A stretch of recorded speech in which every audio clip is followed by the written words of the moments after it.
जब क्वेश्चन देख रहे हो तब याद आ रहा है, सिंपल मतलब है तुम सॉल्व करके नहीं आए हो। तुम्हारे पास अगर सॉल्यूशन तुम्हारे नोटबुक है तुम्हारे सामने, तो एक बार लिखो ना सारे डाउट एक साथ, 1 से 60 में जितने डाउट एक साथ लिख दो उसमें, मैं 1 बाय 1 सॉल्व करूंगा। ये क्या है, 40 पे गए, फिर 30 पे गए, फिर 38 पे गए, क्या मतलब है ये? मजे ले रहे हो तुम और कुछ नहीं है। मैं फिर से तुम्हें ये रिपीट कर रहा हूं, अगर मैं सारे क्वेश्चन सॉल्व कर दूंगा डजंट मीन कि तुम्हें सब आ गया। तुम नहीं करोगे कुछ नहीं होगा तुम्हारा। और तुम ऐसे देख देख के पूछोगे ये भी बता दो ये बता दो, तो पिछले साल के रिकॉर्डेड लेक्चर में सब सॉल्यूशन है, देखो जाके। ये तो पिछले साल के रिकॉर्डेड में भी अवेलेबल है ना।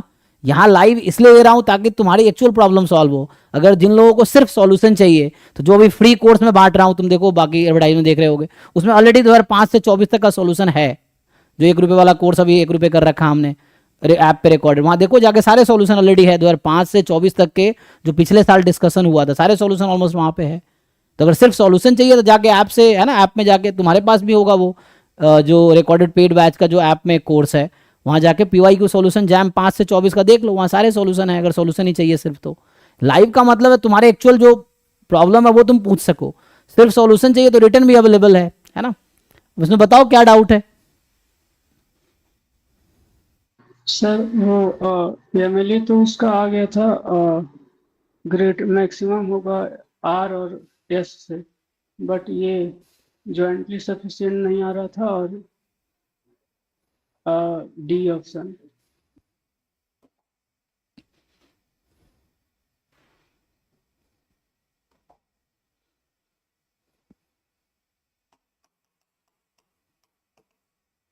जो लोग भी सॉल्व करके आओ, शुरू में जितने डाउट एक साथ पोस्ट करो, नहीं तो फिर मुझे एक सोल्यूशन मंगवाना पड़ेगा सबका।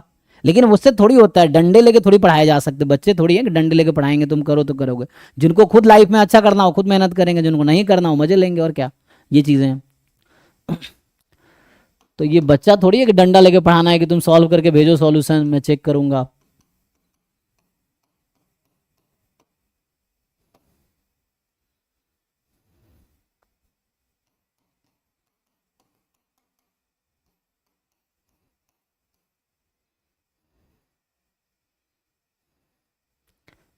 जो कि रिटर्न सॉल्यूशन में ये सब नहीं लिखा हुआ है, जो भेजा हुआ है रिटर्न उसमें नहीं है ये सब सॉल्यूशन लिखा हुआ वहां पे। जो ग्रुप में भेजे थे 2005 से 24 तक का सॉल्यूशन बुक या PDF, उसमें नहीं है इसका सॉल्यूशन। ये तब भी समझ नहीं आ रहा कि वहां देखना ही नहीं है।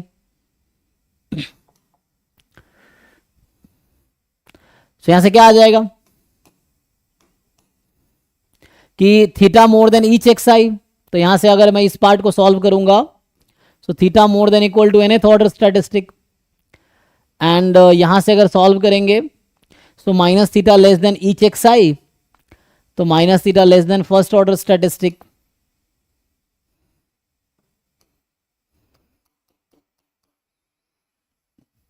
तो इसको हम फिर से अगर लिखें इन दोनों को, तो एक तो है theta more than equal to nth order statistics, और यहां से आएगा theta more than equal to minus of first order statistic.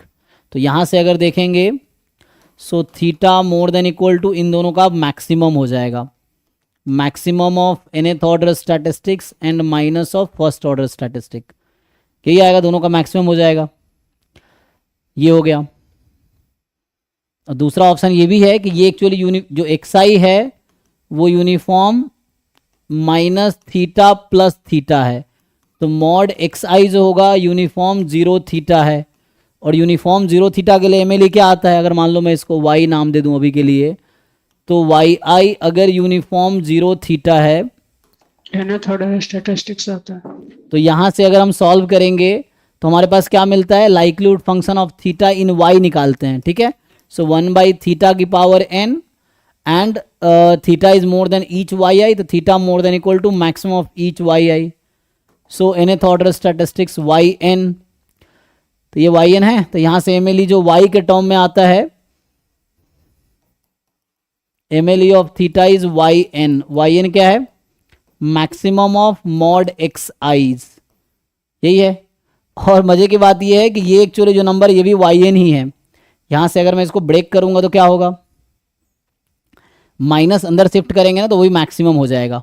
मतलब अगर तुम्हें बताया जाए कि ये जो फर्स्ट ऑर्डर स्टैटिस्टिक है ना, ये है minimum of x1 x2 xn, minus of first order statistics हो जाएगा maximum of -x1 -x2 -xn। मतलब जस्ट दोनों तरफ माइनस से मल्टीप्लाई किया, तो माइनस से मल्टीप्लाई किया, यहां अगर माइनस लगा दूंगा ना तो ये माइनस अंदर जाएगा तो मैक्सिमम कर देगा। तो यहाँ एक्चुअली ये क्या है, मैक्सिमम ऑफ -xi है, मैक्सिमम ऑफ ईच xi है। तो इनडायरेक्टली ये जो लिखा हुआ है ना, दिस इज द MLE, तो उसी लॉजिक से मैं इस क्वेश्चन को दो तरीके से सॉल्व किया हूँ अभी, एक YI के टर्म में, तो YI से किया तो डायरेक्टली ये MLE आ गया, MLE आ गया ना, कंप्लीट सफिशिएंट नहीं, ये MLE आ गया। सो MLE क्या पूछ रहा था, MLE पूछा है, S is the MLE, S क्या है, मैक्सिमम, तो ये तो नहीं होगा, तो है ना, MLE क्या आएगा, ये MLE है एक्चुअली, ठीक है ना, दिस इज MLE। तो एनीवे हमें करना क्या है, हम यहाँ पे कि सफिशिएंट निकालने के लिए क्या करना होता है, हमें फैक्टराइजेशन थ्योरम लगाओ।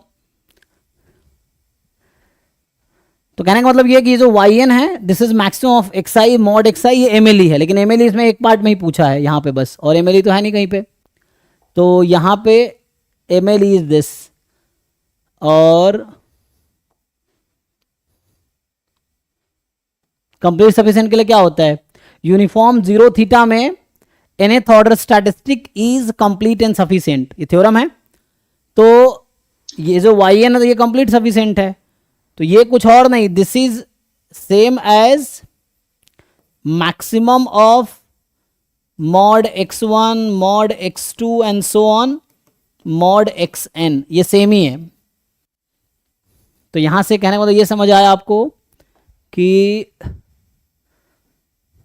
So maximum of this is complete and sufficient, तो ये कुछ और नहीं, अगर YI मैंने नाम दे दिया ना इसका, यूनिफॉर्म जीरो थीटा का, तो YI क्या है, मॉड xi, तो ये क्या है, ये एक्चुअली yn ही तो है, ये जो C ऑप्शन है yn है, nth ऑर्डर स्टैटिस्टिक, और yn तो कंप्लीट सफिशिएंट होता है, तो ये तो ट्रू ऑप्शन है, C ऑप्शन इज ट्रू, क्योंकि YI मैंने यूनिफॉर्म जीरो थीटा लिया है, क्यों, क्योंकि Y को मैंने मॉड xi नाम दिया है, तो yn का मतलब क्या, maximum of y1 y2 y3 y4 and so on, और y1 है mod x1 mod x2 mod x3 mod xn, तो यही चीज़ तो है, तो ये तो ओके है, कंप्लीट सफिशिएंट है।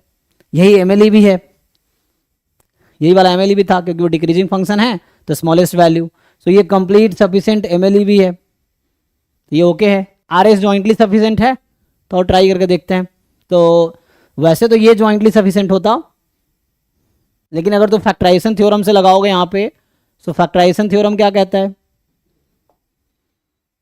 जो लाइक्लीहुड फंक्शन इसका आया है हमारे पास, वो आया है 1/2 थीटा की power n indicator function over theta more than equal to maximum of nth order statistic and minus of first order statistic, ठीक है, तो ठीक है, तो ये भी ठीक है, पहला वाला भी सही है, क्योंकि क्या होता है यहाँ पे h of x into g of theta t1 comma t2, तो यहाँ हम यूज कर सकते हैं t1 एज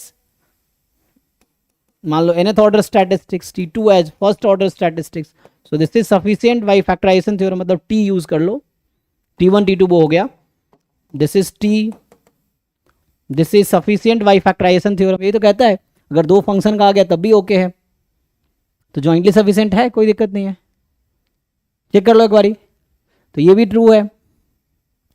अब यहां बोल रहा है distribution of r upon s does not depend on theta, तो यहां पे ईच xi का जो डिस्ट्रीब्यूशन है ना, यहां पे ईच xi जो है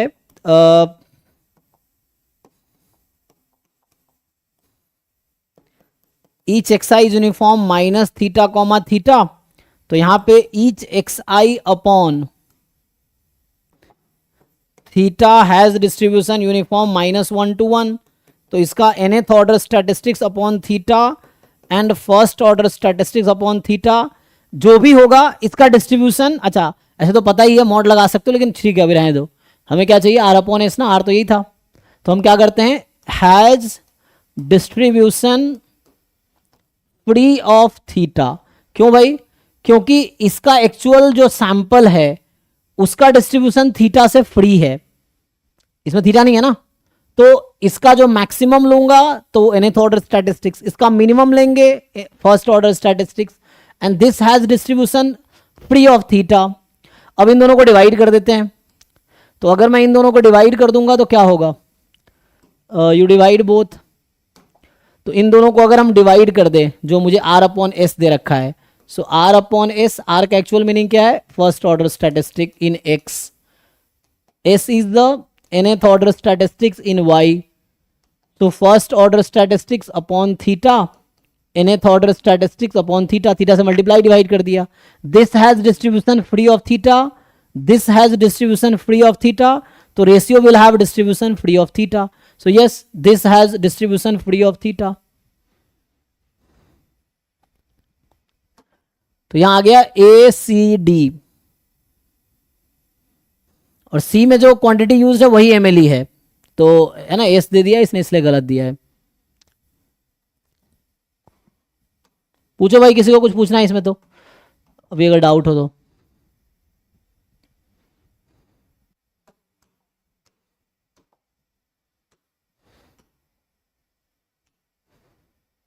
ठीक है भाई, 39 नहीं बताएं, तो कल बताया ही था लास्ट क्लास में उसको। नहीं, ये हो गया था। 40 to 50 में आते हैं। सो जब क्लास में हो तो पहली बात, पूरा सॉल्यूशन अपने पास रखो और देख के बताओ क्या डाउट है। आधा अधूरा सॉल्व करके कम से कम आओ, जितना कर सकते हो उतना, जहां नहीं हो रहा है फिर पूछो, ये चीजें हैं। सो अगला क्या डाउट है भाई, सीधा 53।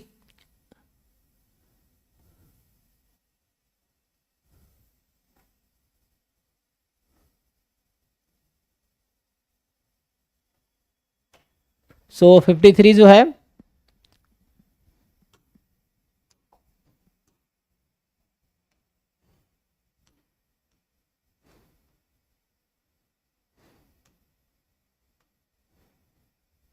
कितनी बार पूछोगे भाई, अभी तो कुछ दिन पहले ही बता